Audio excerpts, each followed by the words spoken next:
அனைவருக்கும் அதியமானின் அன்பு வணக்கம். நான் ராஜ்குமார். இந்த வீடியோவில் தமிழ் பொற்கிளி தொடர் இதில் நம்ம ஏற்கனவே ப்ரீவியஸ் இயர் கொஸ்டினில் கேட்கப்பட்ட கேள்விகள், அதே போல் ரீசெண்டாக பொது தமிழில் என்ன மாதிரி வினாக்கள் கேட்குறாங்க, இது எல்லாமே தொடராக நம்ம பார்த்துட்டு இருக்கோம். ஏற்கனவே ஒரு கொஸ்டின் பேப்பர் கம்ப்ளீட் பண்ணிட்டு இந்த கொஸ்டின் பேப்பர் இது டிஎன்பிஎஸ்சி குரூப் 3 எக்ஸாமில் நடைபெற்ற தமிழ் வினாக்கள். சரிங்களா? ஸோ இந்த கொஸ்டின்ஸில் வந்து 40 வினாக்கள் நம்ம ஏற்கனவே பார்த்துட்டோம். இப்போ கொஸ்டின் நம்பர் 41 வந்து 60 வரலையும் நம்ம பார்க்க போகிறோம். நிறைய பேர் இதே போல் ஜிஎஸ்க்கும் வேணும் சார் அப்படின்னு சொல்லி கேட்டிருந்தீங்க. ஸோ யார் யாருக்கெல்லாம் ஜிஎஸ்லையும் இதே போல் உங்களுக்கு கொஸ்டின் ஆன்சர் செஷன் தனியாக வேணும் அப்படின்றத வீடியோ கீழே கமெண்ட்ல மென்ஷன் பண்ணுங்கள். அதே போல் இந்த எக்ஸ்ட்ரா பாயிண்ட்ஸ் நான் எல்லா கொஸ்டின்ஸ்க்கும் இன்ஃபார்ம் பண்ணுறதை யார் யாரெல்லாம் நோட் பண்ணி எழுதுறீங்களோ மறக்காமல் வாட்ஸ்அப்பில் இன்ஃபார்ம் பண்ணுங்கள். அதே போல் கீழே கமெண்ட்ல மென்ஷன் பண்ணுங்கள். நீங்கள் பார்க்கக்கூடிய இந்த 20 வினாக்கள், இப்போ நம்ம ஒரு கேள்விகள், அதாவது ஒரு வீடியோ அப்படின்னு பார்க்கும்போது 20 கொஸ்டின்ஸ் பார்க்குறோம். அந்த 20 கொஸ்டின்ல எவ்வளவு கொஸ்டின் உங்களுக்கு தெரிஞ்சிருக்கு, 20க்கு 20 உங்களுக்கு தெரியுதா, இல்லை ஏதாவது கொஸ்டின் தெரியாமல் இருக்கான்றதை கமெண்ட்ல மென்ஷன் பண்ணுங்க. சரிங்களா? அதாவது 20க்கு எனக்கு 18 தான் தெரியுது, இல்லை 17 தான் தெரியுது அப்படின்றத வீடியோக்குள்ள கமெண்ட்ல மென்ஷன் பண்ணுங்க. அதே போல எக்ஸ்ட்ரா சொல்லக்கூடிய தகவல்கள்ல எவ்வளவு கேள்வி எக்ஸ்ட்ரா பார்த்துருக்கோம், அதுல எத்தனை கொஸ்டின் உங்களுக்கு தெரிஞ்சிருக்கு, இல்லை தெரியாத கேள்விகள் எத்தனை அப்படின்றத எப்பவுமே மென்ஷன் பண்ணீங்க அப்படின்னா புதுசா லேர்ன் பண்ணிக்கிறோம், எவ்வளவு நம்ம கத்துக்கிறோம் அப்படின்றது தெரிய வரும். ஸோ இன்னைக்கு நம்ம பார்க்கக்கூடியது கொஸ்டின் நம்பர் 41 என்ன கேட்டிருக்காங்க அப்படின்னு பார்த்தீங்கன்னா, பழங்காலத்தில் கடற்கரைகளில் உருவான பேரூர்கள் எவ்வாறு வழங்கப்பட்டன அப்படின்னு கேட்டிருக்காங்க.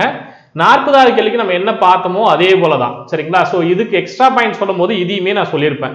கடற்கரை பேர் ஊர்களுக்கு என்ன பேர் சொன்னேன்? பட்டினம் அப்படின்னு சொன்னேன். அதே போல கடற்கரையில் இருக்கக்கூடிய சிற்றூர்களுக்கு என்ன பேர் சொன்னேன்?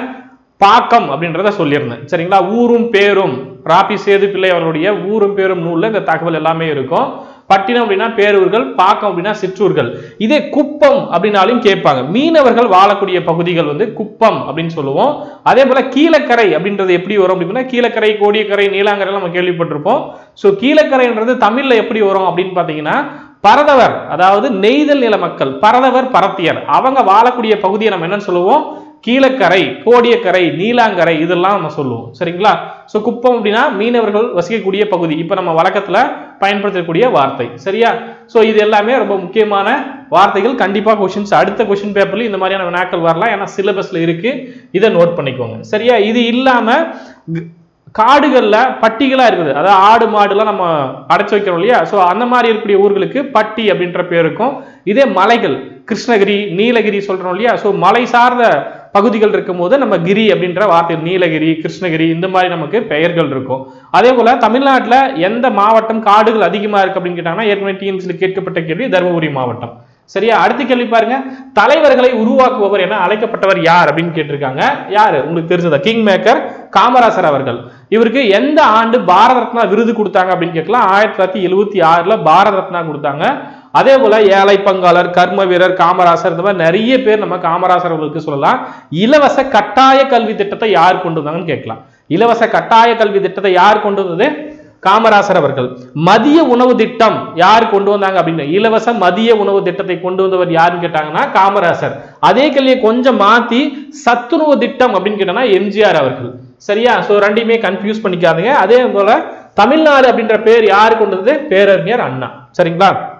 மதராஸ் மாகாணம் அப்படின்றத தமிழ்நாடு அப்படின்ற பெயர் மாற்றம் செய்தவர் யாரு? பேரறிஞர் அண்ணா. இதே போல உங்களுக்கு காமராசர் சம்பந்தமான தகவல்களும், அதே போல தலைவர்கள் சம்பந்தமான தகவல்கள், அதாவது ரொம்ப இம்பார்ட்டன்டா இருக்கக்கூடிய தலைவர்கள் சம்பந்தமான கேள்விகள் கண்டிப்பா கொஸ்டின் பேப்பர்ல இருக்கும். தவறாம நோட் பண்ணி படிங்க. சரியா? சோ தலைவர்களை உருவாக்குபவர் யாரு? கர்ம வீரர் காமராசர் அவர்கள். அடுத்து, பெண் உரிமைக்கு ஊறு விளைவிக்கூடிய பழைய நம்பிக்கைகளை ஏற்க மறுத்தவர் யாரு? சாரி, யாரு? தந்தை பெரியார் அவர்கள். சரியா? சோ இந்த மாதிரி சென்டென்ஸ் மேற்கோள் இதில் பாத்தீங்க அப்படின்னா எல்லாருமே இருக்கிற மாதிரி தான் இருக்கும். அதாவது அண்ணாவும் சொன்ன மாதிரி இருக்கும், பாரதிதாசன் சொன்ன மாதிரி இருக்கும், பெரியாரும் சொன்ன மாதிரி இருக்கும். பாரதியார் நமக்கு கவிதைகள்ல இந்த மாதிரி சென்டென்ஸ் சொல்லியிருக்க மாட்டார். ஆனா அதுக்கான பெண் உரிமை சம்பந்தமான தகவல்கள் எல்லாம் பேசியிருப்பார். எல்லாருமே கிட்டத்தட்ட வரமா இருக்கும். ஆனா எது 100% மேட்ச் ஆகுது, இதே மேற்கோள் யார் சொன்னாங்க அப்படின்றதுனா பெரியார் அவர்கள் சொல்லியிருப்பார். பெண் உரிமைக்கு ஊறு விளைக்கக்கூடிய பழைய நம்பிக்கைகளை ஏற்க மறுத்தவர் யாரு? பெரியார். அப்ப 100% எது மேட்ச் ஆகுதோ அதுதான் நீங்க எடுத்துக்கணும். இதே வேற என்ன சொல்லியிருப்பாரு பெரியார் அவர்கள்? அதாவது பெண்கள் கல்வி கற்றால் ஒழிய இங்க சமூக மாற்றம் ஏற்படாது அப்படின்னு சொல்லியிருப்பாரு. அதையுமே கேட்பாங்க. பெண்கள் கல்வி கற்றால் ஒழிய சமூக மாற்றம் எதுவுமே இங்க நடைபெறாது அப்படின்னு சொன்னது யாருன்னு கேட்டாங்கன்னா பெரியார். சரியா? அதே போல இளைஞர்கள் சம்பந்தமா சொல்லும் போது தானே உழைத்து முன்னேற வேண்டும் அப்படின்ற எண்ணம் யாருக்கிட்ட வரணும்? இளைஞர்கள்கிட்ட வரணும் அப்படின்ற சொல்றது யாருன்னு பாத்தீங்கன்னா தந்தை பெரியார் அவர்கள். சரியா? சோ இந்த மாதிரியான கேள்விகள் கேட்பாங்க, நோட் பண்ணிக்கோங்க. அடுத்து வீரமாமுனிவர் தொகுத்த அகராதி எது? தமிழின் முதல் அகராதி அப்படின்னு கேட்டாலும் இல்ல வீரமாமுனிவர் தொகுத்த அகராதி அப்படின்னு கேட்டாலும் சதுர அகராதி. சரியா? சோ ரொம்ப முக்கியமான கேள்விதான். வீரமாமுனிவர் தொகுத்த அகராதி எது? சதுர அகராதி. சரியா? அதே போல வீரமாமுனிவர் பத்தி கேட்கும்போது நிறைய கேள்விகள் கேட்பாங்க. வீரமாமுனிவர் எழுதிய முக்கியமான நூல்கள் கேட்பாங்க. முதல் எல்லல் இலக்கியம், பரமார்த்த குருக்கதை. சரிங்களா? அதே போல எல்லல் இலக்கிய முன்னோடி யாருன்னு கேட்டாலும் வீரமாமுனிவர். இங்க பாருங்க தமிழ் லத்தீன் அகராதி கொடுத்திருக்காங்களா? இந்த தமிழ் லத்தீன் அகராதி எழுதுனது யாருன்னு கேட்டாலும் வீரமாமுனிவர் தான். இது ரெண்டுமே அவருடைய நூல் தான். சதுர அகராதி, தமிழ் லத்தீன் அகராதியும் அவருடையது தான். இதே வீரமாமுனிவர் பாத்தீங்கன்னா திருக்குறளை தமிழ்ல மொழிபெயர்ப்பு செஞ்சிருப்பார். அது எந்தெந்த பால் அப்படின்னு கேட்பாங்க. அறத்துப்பாலும் பொருட்பாலும் லத்தீன் மொழியில மொழிபெயர்ப்பு செஞ்சிருப்பார். தமிழ்ல இருந்து லத்தீனுக்கு மொழிபெயர்ப்பு செஞ்சிருப்பார். சரியா?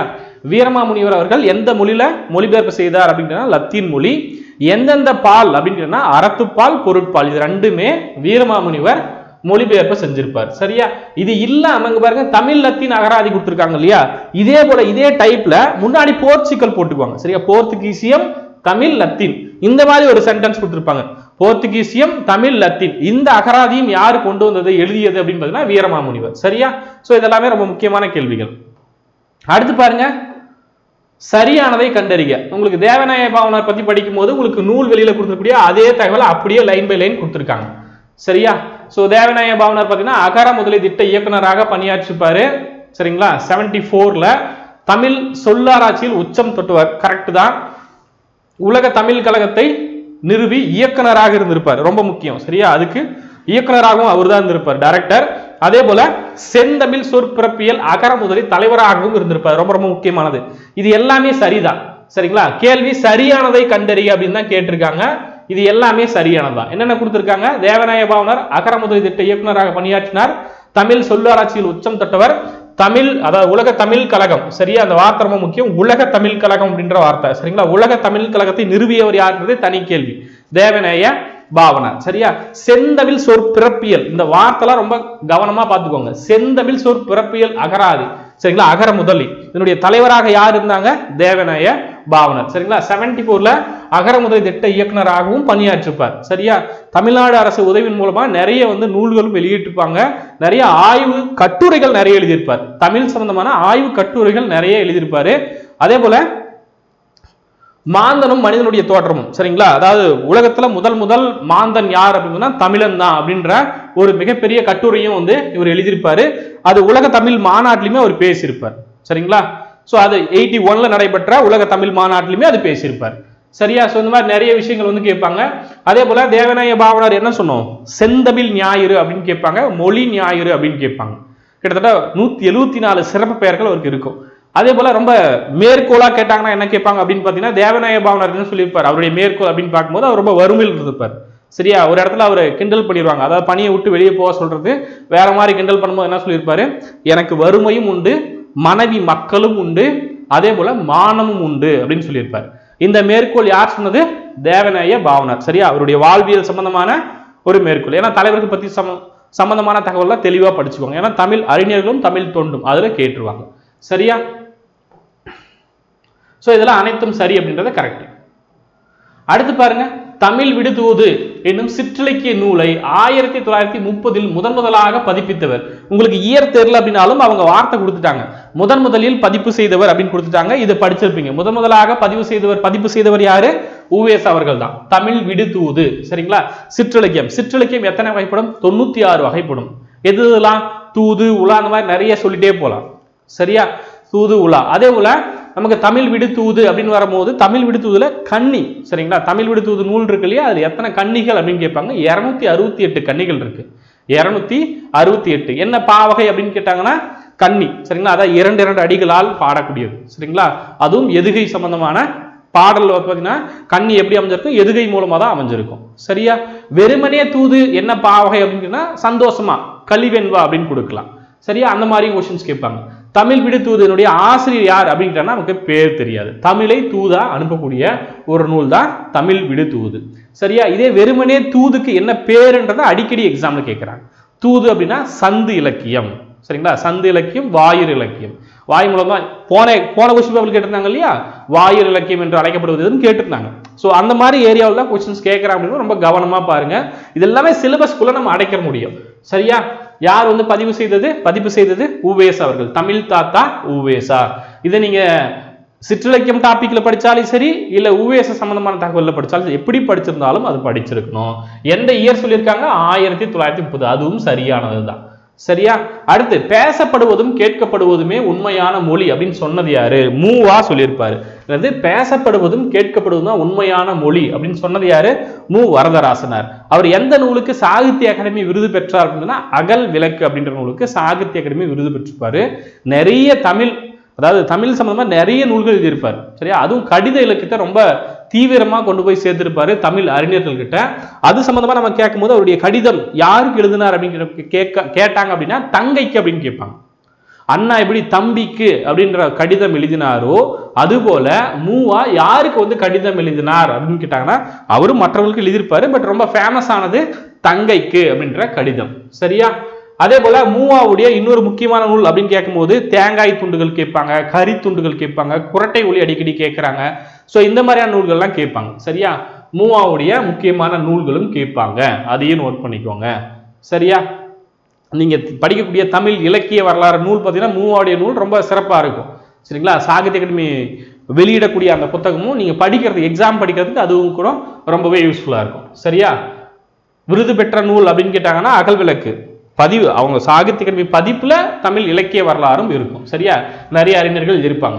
அடுத்து கூற்று, சமயத்துறையில் வடமொழி ஆதிக்கம் அதிகம் இருந்தும் தமிழ் செல்வாக்கு பெற்றிருந்தது. ஆழ்வார்களும் நாயன்மார்களும் பக்தி பாடல்களை தமிழிலேயே வழங்கினர் அப்படின்னு கொடுத்திருக்காங்க. காரணம் கூற்று இரண்டும் சரி. அதே போல காரணம் சரி, கூற்று தவறு இது கொடுத்திருக்காங்க. ரெண்டுமே கரெக்ட் தான். ஆழ்வார்களும் நாயன்மார்களும் பக்தி பாடல்களை தமிழ்ல தான் எழுதுனாங்க. அந்த டைம் பீரியட்ல வடமொழியுடைய ஆதிக்கம் இருந்ததா அப்படின்னா கண்டிப்பா இருந்தது. சரிங்களா? இன்னைக்கு வரையுமே வடமொழியுடைய ஆதிக்கம் இருக்கு அப்படின்றத நீங்க அக்செப்ட் பண்ணி தான் ஆகணும். சரியா? வடமொழியுடைய ஆதிக்கம் இருந்தது அப்படின்றத நோட் பண்ணிக்கோங்க. சரியா? ஓகே, அப்ப கூற்றும் சரி, காரணமும் சரி. கொஸ்டின் நம்பர் எது பார்த்தோம்? Question number 48. சரியா? இதே எதுக்காக சொல்றோம் அப்படின்னா இதே போல ஒரு சென்டென்ஸ் இப்ப நம்ம பார்த்தோம் இல்லையா, தேவநேய பாவனர் அவரு சொல்லியிருப்பார், வடமொழியின் வல்லாண்மையில் இருந்து காக்கவே இறைவன் என்னை படைத்தான். எந்த மொழிய? தமிழ் மொழிய. வடமொழியின் வல்லாண்மையில் இருந்து தமிழை காக்கவே இறைவன் என்னை படைத்தான் அப்படின்னு சொன்னது யாரு? தேவநேய பாவனர். அப்ப ஆழ்வார்கள் மொத்தமா எத்தனை பேரு? 12 பேரு. அதுல பெண் ஆழ்வார் கேட்டாங்கன்னா நமக்கு ஆண்டாள். சரியா? ஆண்டாள் யாருடைய மகள் அப்படின்னா பெரியாழ்வாருடைய மகள். பெரியாழ்வாருக்கு இன்னொரு பேர் அப்படின்னா விஷ்ணு சித்தர் அப்படின்றதும் கொடுத்திருப்பாங்க. அதே போல ஆழ்வார்கள் சம்பந்தமான கேள்விகள் உங்களுக்கு இதே கொஸ்டின் பேப்பர்ல இருக்கு, அதையுமே நான் சொல்றேன். சரிங்களா? முதல் ஆழ்வார்கள் அப்படின்னு 3 பேர் கொடுத்திருப்பாங்க. அந்த ஆர்டருமே தெளிவா தெரியணும். சரியா? அதே போல ஆழ்வார்கள் எழுதிய நூல்கள்லாம் கேட்பாங்க. ஆழ்வார்கள் திருப்பாவை யார் எழுது, திருவெம்பாவை யார் எழுது? திருவெம்பாவை அப்படிங்கும்போது நாயன்மார்கள் போயிடும். திருப்பாவை ஆண்டாள் எழுதியது, நாச்சியார் திருமொழியும் ஆண்டாள் எழுதியது. சரியா? இந்த மாதிரி கொஸ்டின்ஸ் கேட்பாங்க. ரொம்ப முக்கியமான கேள்விகளும் நமக்கு ஆழ்வார்கள் நாயன்மார்கள் நீங்க தப்பு பண்ணக்கூடிய ஏரியா. ஸோ கவனமா படிங்க. சரியா? அடுத்து பாருங்க, கூத்துப்பட்டறை எனும் நாடக குழுவை நடத்தி வந்தவர் யார்? யாரு? நான் முத்துசாமி அவர்கள். நீங்க நியூஸ்லாம் ரெகுலரா ஃபாலோ பண்ணக்கூடிய ஸ்டூடெண்ட்ஸா இருந்தீங்க அப்படின்னா கண்டிப்பா தெரிஞ்சிருக்கும். கூத்துப்பட்டறை புக்லயுமே நமக்கு லெசன் கொடுத்திருப்பாங்க. கலை ஞாயிறு ஏற்கனவே போன ஜெயிலர் எக்ஸாம்ல கிட்டத்தட்ட மேற்கோள் அதாவது கூற்று கொடுத்து கேள்வி கேட்டிருந்தாங்க. சரிங்களா? கலை ஞாயிறு யாரு? நமக்கு நான் முத்துசாமி அவர்கள். மொழி ஞாயிறு பாவனார் சொன்னோம், கவி ஞாயிறு தாராபாரதி சொன்னோம். சரிங்களா? கூத்துப்பட்டறை நடத்தியவர் யாரு? நான் முத்துசாமி. அதாவது நாடக கலையை மீட்டெடுப்பது என்னுடைய குறிக்கோள் அப்படின்னு சொல்லியிருப்பாரு. நாடகத்துல அப்படியே இசையை சேர்த்துக்கூடிய நாடகங்களை நிறைய நடத்திருப்பாரு. தமிழ்நாடு மட்டும் இல்லாம உலக அளவுல நாடகங்களை கொண்டு போய் சேர்த்திருப்பாரு. ரொம்ப முக்கியமா அரசியல் சம்பந்தமான நாடகங்கள் நிறைய நடத்திருப்பாரு. தமிழ்நாடு அதே போல இந்திய அளவுல பரிசு, தமிழ்நாட்டுல கலைமாமணி, அதே போல இந்திய அளவுல தாமரை திரு விருது, இது ரெண்டுமே அவர் வாங்கியிருப்பார். சரியா? 2018 தான் இறந்திருப்பார். நீங்க நியூஸ்லாம் பார்த்துருந்தீங்க அப்படின்னா அவருடைய நியூஸ் வரும்போதுலாம் திரைப்பட கலைஞர்கள் இருக்காங்க இல்லையா, சினிமா ஹீரோஸ்லாம் நிறைய பேர் இருக்காங்க இல்லையா, அவங்களாம் நிறைய பேர் வந்து அங்கதான் ட்ரைனிங் எடுத்திருப்பாங்க. நான் முத்துசாமி அவருடைய இறுதி சடங்கெல்லாம் நீங்க பார்த்துருந்துருக்கலாம். சரியா? ஸோ எந்த கொஸ்டின் பார்த்துருக்கோம்?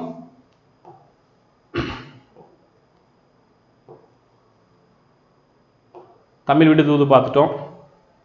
அடுத்து பேசப்படுவது கூற்று, இதுவும் பார்த்துட்டோம். கூத்துப்பட்டறை 49 வரையும் பார்த்துட்டோம். சரியா? அடுத்து 50வது கேள்வி. கண்ணீர் பூக்கள் கவிதை தொகுப்பை இயற்றியவர் யார்? யாரு? கண்ணீர் பூக்கள் மேத்தா அவருடைய நூல் தான். சரியா? ஒரு சிலர் வந்து கொஸ்டின் கேட்டீங்க சார் ஆன்சரை ஹைட் பண்ணி கொடுங்க அப்படின்ட்டு. ஆன்சரை ஹைட் பண்ணி கொடுக்குறது பெரிய விஷயம் இல்லை. பட் நீங்க அப்படியே கொஸ்டின் பேப்பரை ஒரிஜினலா பார்க்கும்போது உங்களுக்கு தெரியல அப்படின்னாலே சொல்லுங்க. நான் வேணா தனியா உங்களுக்கு டைப் பண்ணி 8 வர முடிஞ்சா 8 வரேன். பட் இதுவே நிறைய டைம் எடுத்துக்குது. இதுக்கான உங்களுக்கு இந்த வீடியோ மேக் பண்றது ரொம்ப டைம் எடுத்துக்குது. பட் உங்களுக்கு கண்டிப்பா யூஸ்ஃபுல்லா இருக்கும் அப்படினால உங்களுக்கு அப்டேட் பண்றேன். இல்ல சார் கொஸ்டின் இப்படியே இருக்கட்டும் அப்படின்னா கீழே கமெண்ட்ல மென்ஷன் பண்ணுங்க. இல்ல சார் தனியா டைப் பண்ணி கொஸ்டின் ஃபார்மேட்ல கொடுங்க அப்படின்னாலும் கமெண்ட்ல மென்ஷன் பண்ணுங்க. கண்ணீர் பூக்கள் யாரு? மேத்தா. இதே ஊர்வலம் யாருடையது? மேத்தா அவருடைய. முகத்துக்கு முகம் அவருடையது. சோழ நிலா, மகுடு நிலா மேத்தாவுடைய நாவல்கள். சரியா? அதே போல இவர் தேசப்பிதாவுக்கு ஒரு தெருப்பாடலின் இறுதி அஞ்சலி, மௌன அஞ்சலி இந்த மாதிரி கொடுப்பாங்க. சரியா? அதுவும் யாருடையது? மேத்தா அவருடையது. அப்ப கண்ணீர் பூக்கள் சாகித்ய அகாடமி விருது பெற்றதா அப்படின்னா கிடையாது. அப்ப சாகித்ய அகாடமி விருது பெற்ற நூல் எது? மேத்தாவுடையது. ஆகாயத்திற்கு அடுத்த வீடு. சரியா? அதையுமே கேட்பாங்க. சரியா? அடுத்து பாருங்க, தவறான இணையை தேர்வு செய்க. பிச்சமூர்த்தி, பாரதியார், பெருஞ்சித்தனார், மீரா, இந்த பக்கம் அன்னம் வீடு தூது, இந்தியா விஜயா, தென்மொழி தமிழ் சிட்டு, நவ இந்தியா, ஹனுமான் கொடுத்திருக்காங்க. நான் பிச்சமூர்த்தி எங்க வரணும்? நவ இந்தியா, ஹனுமான். மீரா எங்க வரணும்? அன்னம் வீடு தூது வரணும். சரியா? பாரதியார், இந்தியா விஜயா கரெக்ட், பெருஞ்சித்தனார், தென்மொழி தமிழ் சிட்டு இதெல்லாம் கரெக்ட். அப்ப தவறான இணை தான் கேள்வி. கேள்வியை கவனமா பார்க்கணும். தவறான இணை கேட்டிருக்காங்க. தவறான இணை எது? 1 4. சரியா? அப்ப நான் பிச்சமூர்த்தி என்ன வரணும்? நவ இந்தியாவும் அனுமானம். மீராவுக்கு அன்னம் விடுத்துவது வரணும். கொல்லிப்பாவை அப்படின்னா ராஜ மார்தாண்டன் வரணும். மீரா என்னென்ன நூல்கள் எழுதியிருக்கார் அப்படின்றது உங்களுக்கு தெரியும். சரியா? கனவுகள் பிளஸ் கற்பனைகள், காகிதங்கள், அதே போல 3 6, குக்கு, நீங்க படம் பார்த்திருப்பீங்களா குக்கு. அதே போல அடிக்கடி கேட்கறது ஊசிகள், குறுந்தொகை சம்பந்தமா அந்த செம்புல பெயர் நீர் போல பாடல் இருக்கு இல்லையா, அந்த பாட்டு எடுத்து ஊசிகள்ல திரும்ப திரும்ப கேட்கக்கூடிய டிஎன்பிஎஸ்சி கொஸ்டின் இருக்கு. ஸோ மீராவுடைய ரொம்ப முக்கியமான கவிதை தொகுப்புகள் அதெல்லாம். சரியா? அதே போல ரேவதி அப்படின்ற புனைப்பெயர்ல பிச்சமூர்த்தி எழுதியிருப்பாரு. பெருஞ்சித்தனார் பாவலர் ஏறு பெருஞ்சித்தனார் உங்களுக்கு தெரியும். தென்மொழி தமிழ் சிட்டு, தமிழ் நிலம் அப்படின்றதும் அவருடையது தான். சரியா? ஸோ முக்கியமான தகவல்லாம் சொல்லியிருக்கேன். வேற ஏதாவது உங்களுக்கு அடிஷனல் பாயிண்ட்ஸ் வேணும் அப்படின்னாலும் கமெண்ட்ல மென்ஷன் பண்ணுங்க. தனியா நம்ம கிளாஸஸ் பார்க்கனாலே பார்க்கலாம். அடுத்து இயேசு காவியம். இயேசு காவியம் கடைசியா கண்ணதாசன் அவர்கள் எழுதிய முக்கியமான நூல் அப்படின்னு கேட்கும்போது இயேசு காவியம். சரியா? கண்ணதாசனுடைய இயற்பெயர் என்னது பாருங்க, அதே கேள்வி. சரியா? அதுவே கேள்வி கேட்டாங்க. சரியா? அடுத்த கேள்வி இருக்கு. கண்ணதாசனுடைய இயற்பெயர் என்னது? முத்தையா. எந்த ஊருக்கு கேட்டா சிறுகூடல்பட்டி, ராமநாதபுரம் மாவட்டம் சிறுகூடல்பட்டி. சரியா? எந்த நூலுக்கு சாகித்ய அகாடமி விருது பெற்றார் அப்படின்றத கீழே கமெண்ட்ல மென்ஷன் பண்ணுங்க. ஏன்னா கன்ஃபியூஸா இருக்கு, அடுத்தது இருக்கு, அதனால சொல்றேன். சரியா? ஏன்னா ஏற்கனவே சொல்லியிருக்கேன் கண்ணதாசன் அவர்கள் எந்த நூலுக்கு சாகித்ய அகாடமி விருது பெற்றார். இயேசு காவியம் கடைசியாக எழுதப்பட்ட நூல். தமிழ்நாடு அரசின் அரசவை கவிஞராக இருப்பார். திரைப்பட பாடல்கள் நிறைய எழுதியிருப்பாரு. சரியா? எந்த நிலையிலும் எனக்கு மரணம் இல்லை, புக்ல பாக்ஸில் கொடுத்துருப்பாங்க, அதுவும் கேள்வி. சரிங்களா? பாடல் வரிகள்ல சில பாடல் வரிகளும் டிஎன்பிஎஸ்சி எக்ஸாம்ல கொஸ்டின்ஸா கேட்பாங்க கண்ணதாசன் அவர்களை பொறுத்தவரையிலும். சரியா? ஸோ கண்ணதாசன் அவர்களை பத்தி படிக்கும்போது அதையும் சேர்த்து படிச்சுக்கோங்க. இயேசு காவியம் யாரை என்ன சமயம் சார்ந்த நூல்? கிறித்துவ சமயம் சார்ந்த நூல். இதே இந்து சமயத்துக்கு என்ன எழுதியிருப்பாரு? அர்த்தமுள்ள இந்து மதம். சரியா? அதே போல இவரு கடவுள் மறுப்பாளரா இருக்கும்போது வனவாசமும், அதே போல ஆன்மீகத்தில் இருக்கும்போது மனவாசம் அப்படின்ற 2 நூல்கள் எழுதியிருப்பாரு. வனவாசம் அப்படின்ற 2 நூல்கள் எழுதியிருப்பாரு. அது அவருடைய சுயசரிதை சம்பந்தமான நூல்கள். சரியா? அடுத்து பாருங்க, சாகித்ய அகாடமி விருது பெற்ற இந்த கேள்வியை சொல்லட்டுமா? கண்ணதாசனுடைய இயற்பெயர் என்னது? முத்தையா. சரியா? இதே சுப்பையா, சுப்பிரமணியன் அப்படின்னு கேட்டாங்கன்னா பாரதியார். சரியா? சுப்பையான்னு கொடுத்துருக்காங்க. பட் நமக்கு சுப்பிரமணியன் அப்படின்னு கேட்டா பாரதியாருடைய இயற்பெயர் என்னது? சுப்பிரமணியன். சரியா? அதையும் தெரிஞ்சுக்கோங்க. பாரதியார் அப்படின்னு வரும்போது பாரதி அப்படின்ற பட்டம் எங்க கொடுத்தாங்க? எட்டயபுர சமஸ்தானம். சரியா? சாகித்ய அகாடமி விருது பெற்ற நாடக நூல் எது அப்படின்னு கேட்டிருக்காங்க. பாண்டியன் பரிசு, குடும்ப விளக்கு, பூங்கொடி, அதே போல பிசிராந்தையார் அப்படின்னு. சாகித்ய அகாடமி விருது பெற்றது எது? பிசிராந்தையார் நாடக நூல். பிசிராந்தையார் என்ன வகமை அப்படின்னு கேட்டாங்கன்னா அது ஒரு நாடக நூல். இதுல இருக்கக்கூடிய நூல்கள் 4 நூல்கள் கொடுத்திருக்காங்க. பூங்குடியை தவிர மீதி 3 நூலுமே யாரு வந்து? பாவேந்தர் பாரதிதாசன். சரிங்களா? புரட்சி கவி அப்படின்னு யார் சொன்னாங்கன்னு கேட்டாங்கன்னா புரட்சி கவி பாரதிதாசன். அது சொன்னது யாருன்னு கேட்டாங்கன்னா அறிஞர் அண்ணா. புரட்சி கவிஞர் அப்படின்னாலும் பாரதிதாசன். சொன்னது யாருன்னு கேட்டாங்கன்னா பெரியார். சரியா? பூங்கொடி நூல் யாருடையது அப்படின்னு கேட்டா முடியரசன். சரிங்களா? பூங்கொடி நூல் யாருடையது? அதுவும் நாடக நூல் தான். அந்த நூல் யாருடையது அப்படின்னு கேட்டாங்கன்னா முடியரசன் அவருடையது. மீதி இருக்கக்கூடிய பாண்டியன் பரிசு, குடும்ப விளக்கு, இது எல்லாமே யாருடையது? பாவேந்தர் பாரதாசன். அழகின் சிரிப்பு இது எல்லாமே அவருடையது தான். சரியா? பிசிராந்தையார் நாடகம் யாரை பற்றி சொல்லும் அப்படின்னு பாத்தீங்கன்னா பிசிராந்தையார் அப்படின்ற புலவர், அதே போல கோப்பெருஞ்சோழன் அப்படின்ற மன்னர், ரெண்டு பேருக்கும் இடையே இருக்கக்கூடிய மாபெரும் நட்பை பற்றி சொல்லக்கூடியது. அந்த கடைசியா வடக்கு இருக்கும் போது இருக்கக்கூடிய பாடல் நமக்கு புறநானூறுல இருக்கும். அந்த பாடல்களும் நமக்கு தேர்வுகள்ல கேட்கிறாங்க. சரியா? சான்றோர்கள் எப்பவுமே சான்றோர்கள் கூட தான் சேருவாங்க அப்படின்ற பாடல் வரி நமக்கு இருக்கும். அது யார் எழுதுனாங்க, எந்த நூல் அப்படின்றதான் டிஎன்பிஎஸ்சி கேள்விகள். சரியா? அடுத்து பாருங்க, கிறிஸ்தவர்களின் தேவாரம் என்று அழைக்கப்படுவது. இது ரொம்ப எளிமையான கேள்வி, ஆனா தப்பு பண்ணக்கூடிய கேள்வி. கிறிஸ்தவர்களின் தேவாரம் அப்படின்னு கேட்டிருக்காங்க. கிறிஸ்துவ கம்பர் என்று அழைக்கப்படுபவர் யார் அப்படின்றது ரொம்ப முக்கியமான கேள்வி. H.A. கிருட்டிண பிள்ளை, கிறிஸ்துவ கம்பர். சரிங்களா? இங்க பாருங்க, ரச்சனைய யாத்திரிகம், ரச்சனைய குரல், ரச்சனைய மனோகரம், ரச்சனைய பாலபோதனை. இதுல ரச்சனைய யாத்திரிகமும் ரச்சனைய மனோகரமும் யார் எழுதுனாங்கன்றது உங்களுக்கு தெரியும். H.A. கிருட்டிண பிள்ளை தான் எழுதியிருப்பாரு. இப்ப இந்த ரெண்டு நூல்ல எது அப்படின்றது உங்களுக்கு டவுட் வரும். கிறிஸ்துவ தேவாரம் அப்படின்றது ரச்சனைய மனோகரம். சரியா? ரச்சனைய மனோகரம் என்றுதான் கிறிஸ்தவர்களுடைய தேவாரம் என்று அழைக்கப்படக்கூடியது. இதே கிறிஸ்தவருடைய கலை களஞ்சியம் என்று அழைக்கப்படக்கூடிய நூல் கேட்பாங்க. கிறிஸ்தவருடைய கலை களஞ்சியம், நான் சொல்றது அப்படியே நோட் பண்ணுவீங்க நம்புறேன். சரியா? ஏன்னா நான் எழுதி உங்களுக்கு சொன்னேன் அப்படின்னா இன்னும் டைம் எடுத்துக்கும். சரிங்களா? கிறிஸ்தவருடைய கலை களஞ்சியம் என்று அழைக்கப்படக்கூடிய நூல் கேட்டனா தேம்பாவணி. தேம்பாவணி எழுதியது யார்? வீரமாமுனிவர். சரிங்களா? சோ வீரமாமுனிவர் எழுதிய தேம்பாவணி என்ன சமயம் சார்ந்தது? கிறிஸ்துவ சமயம் சார்ந்தது. இங்க நம்ம பார்க்கக்கூடிய கிறிஸ்துவருடைய தேவாரம், அதாவது ரச்சனைய மனோகரம் அப்படின்றது என்ன சமயம் சார்ந்தது? கிறிஸ்துவ சமயம் சார்ந்தது. ரச்சனைய யாத்திரிகமும் கிறிஸ்துவ சமயம் சார்ந்தது. ரச்சனைய யாத்திரிகமும் ரச்சனைய மனோகரமும் யார் எழுதுனது? H.A. கிருட்டிண பிள்ளை. சரிங்களா? ரச்சனை யாத்திரிகம் அதுவும் ஒரு தழுவப்பட்ட நூல். சரிங்களா? ஜான் மணியன் எழுதிய பில்கிரிம் ப்ராக்ரஸ் அப்படின்ற நூலை தழுவி எழுதப்பட்ட நூல் தான் ரச்சனைய யாத்திரிகம். சரியா? அதுதான் கிறிஸ்தவருடைய தேவாரம் கேட்டானா மனோகரம். எப்படி ஞாபகம் வச்சா? தேவர்கள் கரம், தேவருடைய கலம் வலிமையானது அப்படின்னு ஞாபகம் வச்சுக்குவாங்க. சரியா? இதே கலை களஞ்சியம் அப்படின்னா கலைஞ்சா நான் தேம்புவேன். கலை களஞ்சியம் அப்படின்னு சொல்றோமா? கலைஞ்சிச்சு, நான் செஞ்சு வச்ச பொருள் வந்து என்னுடைய ஒரு ப்ராஜெக்ட் கலைஞ்சிருச்சு அப்படின்னா நான் தேம்பி தேம்பி அழுவேன். ஸோ கலை களஞ்சியம் கேட்டானா தேம்பாவணி. தேவாரம் அப்படின்னா தேவர்கள் கரம். சரியா? மனோகரம் அப்படின்னு ஞாபகம் வச்சுக்கோங்க. சரியா? ஒரு கேள்வி விட்டுட்டுமா? அடுத்து பாருங்க, 56. முதல் ஆழ்வார்களுள் ஒருவராக போற்றப்படுபவர் யார்? இது எத்திக்ஸ் புக் படிச்சினாலும் இருக்கும், அதே போல தமிழ் புத்தகத்திலையும் நீங்க படிச்சிருக்கணும். ஸோ ஆழ்வார்களுக்கு உங்களுக்கு பக்தி இயக்கம் அப்படின்ற லெசன் 12th எத்திக்ஸ் புக்ல இருக்கும், தெளிவா படிங்கன்றத சொல்லியிருப்பேன். சரிங்களா? முதல் ஆழ்வார்கள்லாம் யார் யாரு? முதல்ல பொய் பேசுவோம். பொய்யாழ்வார், பூதத்தாழ்வார், பேயாழ்வார். பொய்கை ஆழ்வார், பூதத்தாழ்வார், பேயாழ்வார். இங்க எந்த பேர் இருக்கு? பொய்யாழ்வார் மட்டும்தான் இருக்கு. மீதி இருக்கிற பேர்லாம் நமக்கு முதல் ஆழ்வார்கள் இல்லை. முதல்ல வரதே யாரு? பொய்கை ஆழ்வார். சரியா? அதுக்கப்புறம் நம்மாழ்வார், பெரியாழ்வார். பெரியாழ்வார் யாரு? ஆண்டாளுடைய வளர்ப்பு தந்தை அப்படின்னு சொல்றோம் இல்லையா, அவர் தான் பெரியாழ்வார். சரியா? திருமலிசை ஆழ்வார், ஏற்கனவே நான் தமிழ் அரண்கள்லாம் உங்களுக்கு சொல்லியிருப்பேன். திருசந்த விருத்தம் அப்படின்ற நூல் யார் எழுதுனாங்கன்னு கேட்பாங்க. திருசந்த விருத்தம் எழுதியவர் யார் அப்படின்னு கேட்டாங்கன்னா திருமலிசை ஆழ்வார். சரியா? பொய்கை ஆழ்வார் முதலாயிரம். சரியா? அதே போல அதுக்கப்புறம் வரக்கூடியதெல்லாம் அது ரெண்டாவது அப்படின்னு பார்க்கும்போது பூதத்தாழ்வார், மூன்றாவது அப்படின்னு பார்க்கும்போது யாரு? பேயாழ்வார். 3 பேய். சரியா?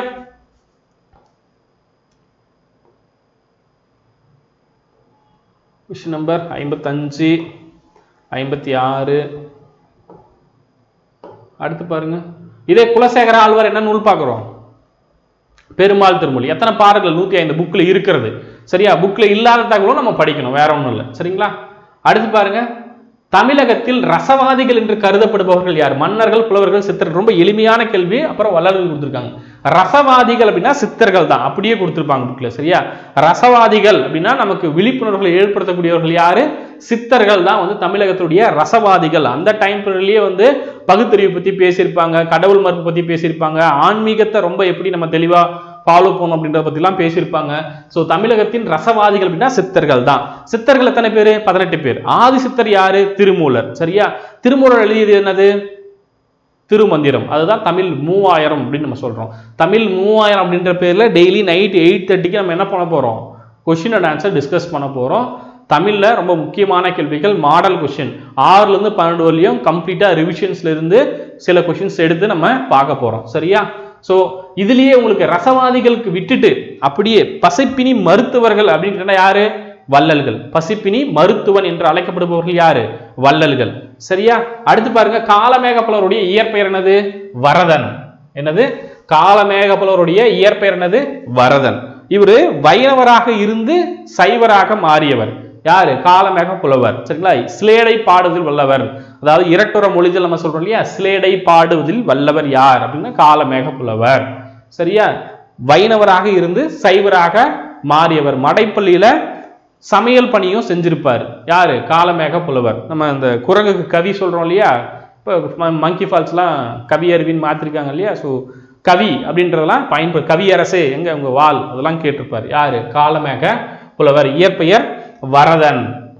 அதே போல கீரை பாத்தியும் குதிரையும் நமக்கு புக்ல கொடுத்துருப்பாங்க. நியூ புக்ல கீரை பாத்தியும் குதிரையும் வச்சு பாடல், சிலேடை பாடல் பாடியிருப்பார். சரியா? வரதன் அவர்கள். அடுத்து ரொம்ப முக்கியமான கேள்வி, சினமான தீயறிவை புகைத்ததாலே திரிலோக நாயகனை சினந்து சொன்னாய். இந்த பாடல் அடியில் வரக்கூடிய திருலோக நாயகன் யாரு அப்படின்றதுதான் கேள்வி. ஸோ கேள்வியை முழுசா படிக்கணும். இந்த பாடல் வரி நான் ஏற்கனவே சொல்லியிருப்பேன். பாஞ்சாலி சபதம், பாரதியார் எழுதிய பாஞ்சாலி சபதம் நூலில் இருக்கக்கூடிய பாடல் வரி, அதாவது தர்மத்தின் வாழ்வுதனை சூதுகவும் தர்மம் மறுபடி வெல்லும் அப்படின்ற பாடல் வரி நம்ம சொல்றோம் இல்லையா, இதுவும் பாஞ்சாலி சபதத்தில் இருக்கக்கூடியதுதான். அந்த பாடல் வரத்துக்கு முன்னாடி இதை சினமான தீயறிவை புகைத்ததாலே திரிலோக நாயகனை சேர்ந்து சொன்னாய் அப்படின்னு சொல்லக்கூடியது யார் சொல்றாங்க, யார் இதை பேசுறாங்க அப்படின்னு பாத்தீங்கன்னா அர்ஜுனன் பேசுவாரு. யாரை பார்த்து பேசுவார் அப்படின்னா வீமனை பார்த்து பேசுவாரு. வீமன் அதுக்கு முன்னாடி என்ன சொல்லியிருப்பாரு? எரிதலல் கொண்டு வா தம்பி, அண்ணன் கையை அழிச்சிருவோம் அப்படின்றத சொல்லியிருப்பார். கதிரை வைத்து இழந்தான். யாரு? நம்ம தர்மன் கதிரை வைத்து இழந்தான் அப்படின்றத யாரை பார்த்து சொல்லுவாரு? அது எரிதல் கொண்டு வா தம்பி அப்படின்றத சகாதேவனை பார்த்து சொல்லுவார். சரியா? இப்ப அதுக்கு உடனே கோபப்பட்ட அர்ஜுனன் என்ன சொல்லுவாரு? சினமான தீயறிவை புகத்தாலே திரிலோக நாயகனை சினந்து சொன்னாய் அப்படின்ட்டு நம்ம அர்ஜுனன் வில் விஜயன் அப்படின்னு யாருன்னு கேட்பாங்க. வில் விஜயன் யாரு? அர்ஜுனன். அவரு சொல்லுவார். அதுல சொல்லக்கூடிய வரிகள் தான் அதுக்கப்புறம் தர்மத்தின் வாழ்வுதனை சூதுகவும் தர்மம் மறுபடி வெல்லும் அப்படின்றத நம்மளை பார்த்துட்டு இந்த உலகம் கத்துக்கிட்டோம், கண்டிப்பா மறுபடியும் தர்மம் வெல்லும் அப்படின்னு சொல்லுவார். அதுக்கு முன்னாடி ரொம்ப கோபப்பட்டு பேசுறதெல்லாம் யாரு? வீமன், அதாவது பீமன். சரியா? சோ பாஞ்சாலி சொல்லக்கூடியதான். இதுல திரிலோக நாயகன் யார் அப்படின்னா தர்மன். கதிரை வைத்து இழந்தவன் யாரு? தர்மன். சரியா? பாஞ்சாலியை வச்சு சூதாடி நாட்டை இழந்தான், அதெல்லாம் பாடலா வரும். சரிங்களா? நாட்டை இழந்த, அது இழந்த, கடைசா எங்களையும் அடிமையான்று சொன்னாய். இறுதியா யாரு? பாஞ்சாலியை போயிட்டு நம்ம அடிமைன்னு சொல்லலாமா? இதெல்லாம் பாடல் வரிகள்ல வரக்கூடியது. அவ்வளவு நமக்கு தேவையில்லை. பட் என்ன நமக்கு எக்ஸாம்ல கொஸ்டின் கேட்கறாங்களோ அதை நோட் பண்ணிக்கோங்க. சரியா? அடுத்து, சீராபுராணம் எத்தனை காண்டங்களை கொண்டது? வெறுமனே சீராபுராணம் என்ன சமயம் சார்ந்த நூல்? கிறிஸ்துவ சமயமா, இந்து சமயமா, அதாவது சைவமா, வைணவமா, இல்ல உங்களுக்கு இஸ்லாமா அப்படின்னு கேட்டாங்கன்னா இஸ்லாம் சமயத்தை சார்ந்தது. இஸ்லாமிய கம்பர் யார் அப்படின்றத கீழே கமெண்ட்ல மென்ஷன் பண்ணுங்க. சீராபுராணம் எத்தனை காண்டங்களை கொண்டது? 3 காண்டம். சரிங்களா? விலாத்தத்து காண்டம், நூவத்து காண்டம், ஹிஜ்ரத்து காண்டம். சரியா? 3 காண்டங்களை கொண்டது. இதே போலதான் சிலப்பதிகாரமும் 3 காண்டங்களை கொண்டது. சரியா? இதெல்லாம் ரொம்ப முக்கியமானது. சீராபுராணத்தை எழுதியவர் யாரு? உமர்புலவர். வள்ளல் சீதகாதி உதவி செஞ்சிருப்பாரு. சரியா? நூல் முடியறதுக்கு முன்னாடியே நம்ம உமர்புலவருமே இறந்திருப்பாரு, வள்ளல் சீதகாதியுமே இறந்திருப்பாரு. வள்ளல் சீதகாதி போனதுக்கு அப்புறம் மற்றொரு புலவர் உதவி செய்வாரு. அதை வச்சு நம்ம உமர்புலவர் எழுதுவாரு. உமர்புலவர் இறந்த பிறகு சின்ன சீரா மறுபடியும் எழுதப்படும். சின்ன சீரா ரொம்ப நாள் கழிச்சு தான் எழுதப்படும். ஆனா சின்ன சீரா இதனுடைய தொடர்ச்சி தான். சரிங்களா?